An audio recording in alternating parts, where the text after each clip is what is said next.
बिस्मिल्लाहिर्रहमानिर्रहीम। अस्सलाम वालेकुम। आज 2 फरवरी है और दिन है जुमे का। तहरीक इंसाफ का एक ज़बरदस्त प्लान जो है वो सामने आ गया है। आपको पता ही है कि 8 फरवरी को इंतखाबात होने हैं और 8 फरवरी के इंतखाबात के हवाले से जो पूरा मनसूबा बनाया गया है वो ये बनाया गया है कि तहरीक इंसाफ के जितने भी लोग जीतेंगे उनको इस्तेकाम पाकिस्तान में, पीपल्स पार्टी में, नून लीग में, बाकी पार्टियों में शामिल करवा दिया जाएगा। और जिस तरह भी करवाना पड़ा और जब वो उन पार्टियों में शामिल हो जाएंगे तो इस तरह से फिर शरीफ ख़ानदान को, नून लीग को पाकिस्तान पर मुसल्लत कर दिया जाएगा। और कल आमिर अलियासलाना साहब ने वसीम बदामी साहब के प्रोग्राम में ये इंकशाफ किया है कि जनाब मियां नवाज शरीफ का प्लान ये है कि मरीम नवाज वज़ीर-ए-आज़म पाकिस्तान होंगी, मियां नवाज शरीफ खुद सदर पाकिस्तान होंगे और जो शहबाज शरीफ साहब हैं वो वज़ीर ख़ारजा हो सकते हैं। और ज़ाहिर है रमज़ा शहबाज को वज़ीर-ए-आला पंजाब बना दें। और फिर वो इरशाद भट्टी साहब साथ थे, उन्होंने खैर ये कहा, उन्होंने कहा इन्ना लिल्लाहि व इन्ना इलैहि राजिऊन। उन्होंने कहा ये अगर होना है तो बस फिर मैंने भी ये ट्वीट किया था कि अल्लाह ताला रहम करे पाकिस्तान पर, अगर ये मंसूबा है तो इनकी ये चीज़ें सुन के ही बंदे को खौफ आता है कि मुल्क को किस तरफ जो है वो धकेला जा रहा है और क्या सूरत हाल इस मुल्क के साथ होगी। यानी एक ज़ाती जागीर के तौर पर वो मुल्क को चलाना चाहते हैं अपने ख़ानदान के लोगों को मुसल्लत करके। तो कैसे ये 25 करोड़ का मुल्क चलेगा? लेकिन ये बात तय है कि 8 फरवरी को अगर टर्नआउट ज़्यादा होगा, लोग निकलेंगे, तो धांधली के तमाम मंसूबे जो हैं वो बढ़ जाएंगे और जितना टर्नआउट ज़्यादा होगा उतना धांधली का इम्कान जो है वो कम होता चला जाएगा। देखें इस हवाले से एक तो जो सलमान राजा साहब हैं उन्होंने एक पिटीशन की लाहौर हाई कोर्ट में, जिसमें उन्होंने कहा कि जनाब हमने जब कागजात नामजदगी फिल किए थे तो वहाँ पर हमने लिखा था कि हम तहरीक इंसाफ की से हमारा तल्लुक़ है। और फिर इलेक्शन कमीशन ने भी कह दिया था कि एक पार्टी का उम्मीदवार किसी और पार्टी के इलेक्शन सिंबल के ऊपर नहीं लड़ सकता, उसके निशान के ऊपर नहीं लड़ सकता, जब बल्लेबाज वाला मामला था। अब जब सलमान राजा साहब गए, अबू सलमान याजी साहब और समीर खोसा साहब जो हैं वो जब गए लाहौर हाई कोर्ट कि जनाब हम पीटीआई के हैं, हमें आज़ाद ना लिखा जाए, हमारे निशान मुख्तलिफ हो सकते हैं, इंतखाबी निशान मुख्तलिफ हो सकते हैं, लेकिन पार्टी एक ही है, हम आज़ाद नहीं हैं, हम एक पार्टी का हिस्सा हैं और वो पार्टी है तहरीक इंसाफ। वो जब ये मामला लेके गए तो पीटीआई के आपको पता ही है कि 90% केसेस जो हैं वो अली बाकर नजफी साहब के पास लगते हैं। मेरा ख्याल ये भी उनके पास लगा और उन्होंने ये केस सुन के और कहा कि जी आप इलेक्शन कमीशन से रजू करें। एक तो यह है कि आज इलेक्शन कमीशन में इस हवाले से समात है, 5 रुकनी बेंच इलेक्शन कमीशन का समात करने जा रहा है। लेकिन आपको पता ही है इलेक्शन कमीशन ने क्या करना है, अल्टीमेटली ये मामला सुप्रीम कोर्ट ऑफ पाकिस्तान जाएगा और जाना है। दूसरा पीटीआई ने यह किया है कि पीटीआई ने क्योंकि इससे एक और मसला है, वो है मखसूस नशिस्तों का। अगर पीटीआई के लोगों को आज़ाद कंसीडर किया जाएगा और उनको किसी और उसमें इंतखाबात के बाद एक और कोलेशन में भी शामिल ना होने दिया गया और इस्तेकाम में और इन पार्टियों में शामिल करवा दिया गया, तो फिर मखसूस नशिस्तें जो हैं जिनकी तादाद 70 है कौमी असम्बली में, वो ज़ाहिर है पीटीआई को नहीं मिलेंगी और नहीं मिलेंगी तो वो भी इनको फ़ायदा हो जाएगा, चोरों डाकुओं और लुटेरों को।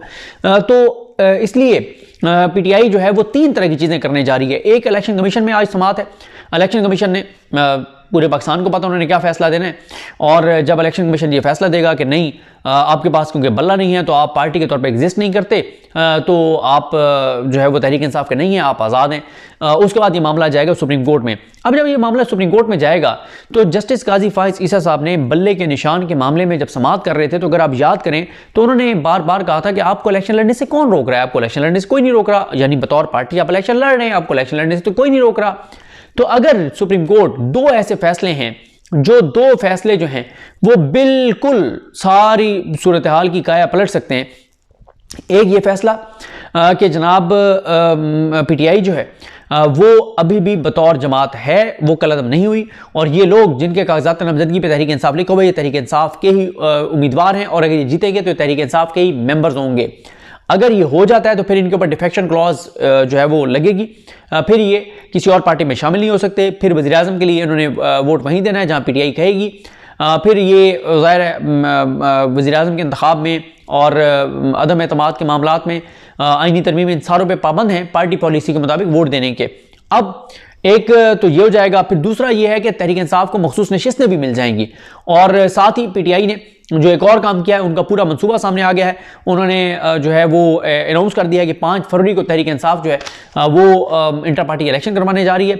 और क्योंकि आपको पता ही है कि पीटीआई के ऑफिस के बाहर घिराव कर लिया गया था, कोयटा में भी, इस्लामाबाद में, मरकज़ी सेक्रेटरीट, हर जगह के ऊपर, तो उसके बाद अली ज़फ़र साहब ने ये इंदिया दिया है कि वो सुप्रीम कोर्ट से रजू कर सकते हैं, क्योंकि काजी फाइज साहब ने कहा था कि अगर आपको सिक्योरिटी के इश्यूज थे तो आप हमारे पास आते, आपने चमकनी में क्यों जाके इंतखाबात करवाए, आप हमारे पास आते, हम आपको सिक्योरिटी देते। तो ये अब जब ये मामला जाएगा काजी साहब के सामने तो देखते हैं काजी साहब इस हवाले से क्या करते हैं। अच्छा, इसमें मैं आपको बता दूं जो पीटीआई ने पूरा जो अपना प्लान जो है वो अनाउंस किया है, उसके मुताबिक पीटीआई जो है वो 5 फरवरी को इंटर पार्टी इलेक्शन करवाने जा रही है। उसके बाद अगर ये इंटर पार्टी इलेक्शन हो जाते हैं तो फिर इलेक्शन कमीशन को पीटीआई को बल्ले का निशान देना पड़ेगा, क्योंकि वो इन इंतखाबात में तो उसका फ़ायदा कोई नहीं है।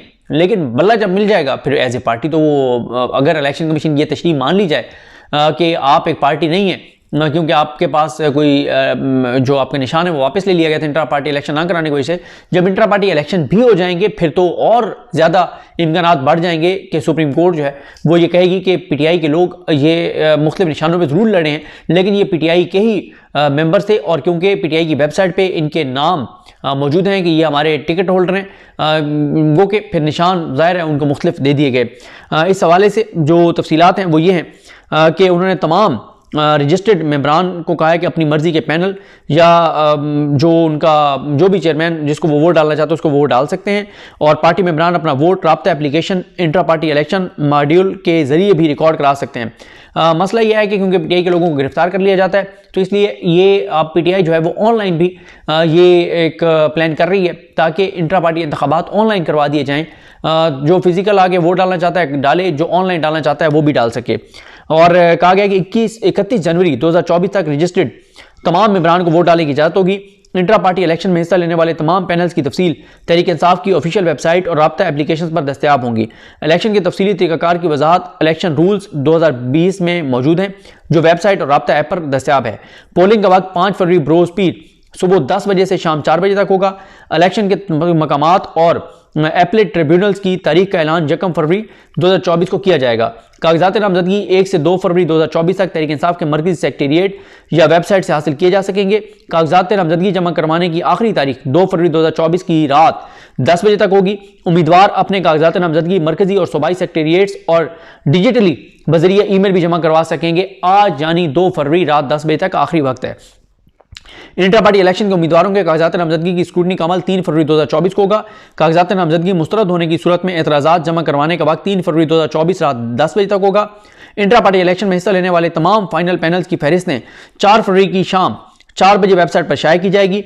इंट्रा पार्टी इलेक्शन के नताइज का बाज़ाब्ता ऐलान 6 फरवरी 2024 बरोज़ मंगल किया जाएगा। ये बहुत बड़ा तहरीक इंसाफ का फैसला है, और इस बार तहरीक इंसाफ जो है वो बिल्कुल उस क्राइटेरिया के मुताबिक कराने जा रही है जो क्राइटेरिया जस्टिस काजी फाइज़ साहब ने बताया कि कानून में ये लिखा हुआ है, इसके मुताबिक आपने इलेक्शन नहीं करवाए, तो ये अब पीटीआई करने जा रही है। इंट्रा पार्टी इलेक्शन करवाने जा रहे हैं। आज इलेक्शन कमीशन के 5 रुकनी बेंच में समाअत है। सलमान राजा साहब की जो पिटीशन थी वो, क्योंकि हाई कोर्ट ने कहा था कि आप इलेक्शन कमीशन जाएं, वो है, और इलेक्शन कमीशन जब ये उनकी दरखास्त मुस्तरद करेगा फिर ये मामला सुप्रीम कोर्ट आएगा, और सुप्रीम कोर्ट जब तक ये मामला आएगा तब तक इंट्रा पार्टी इलेक्शन भी हो चुके होंगे।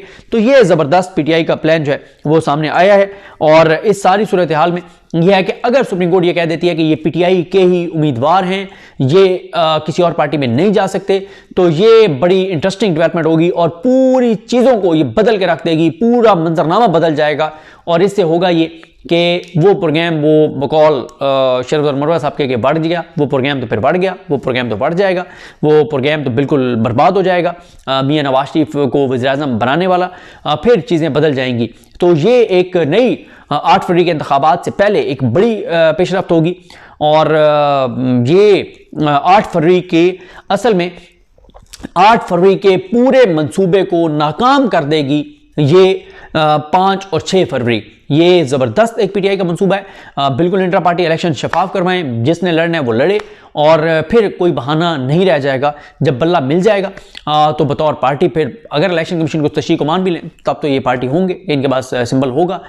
तो ये एक बड़ी इंटरेस्टिंग सूरत हाल है। बहरहाल ये केस जो सुप्रीम कोर्ट जाएगा, ये केस फैसला करेगा 8 फरवरी के मंसूबे के हवाले से, और मैं आपको बता रहा हूं कि मलिया मेट हो सकता है वो सारा मंसूबा, जिसमें यही है कि पीटीआई के जितने लोग जीतेंगे उनको आज़ाद वो उम्मीदवार कंसीडर करके उनको मुख्तलिफ पार्टियों में शामिल, क्योंकि ये अभी कुछ नहीं कहा जा सकता।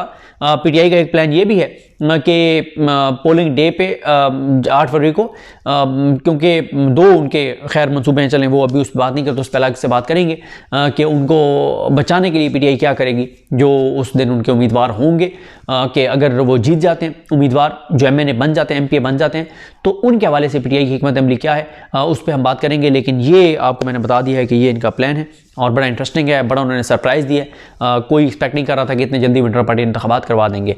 और पीटीआई इस हवाले से रिव्यू भी सुप्रीम कोर्ट में उन्होंने दायर नहीं किया। मैंने उन्होंने कहा कि रिव्यू दायर ही नहीं करते, बस ठीक है हम इलेक्शन जो है वो अपना कराते हैं और इस पर हम फोकस करते हैं। मुझे अपनी दुआ में याद रखें। अल्लाह सबका हामी नासरो। अल्लाह हाफ़िज़।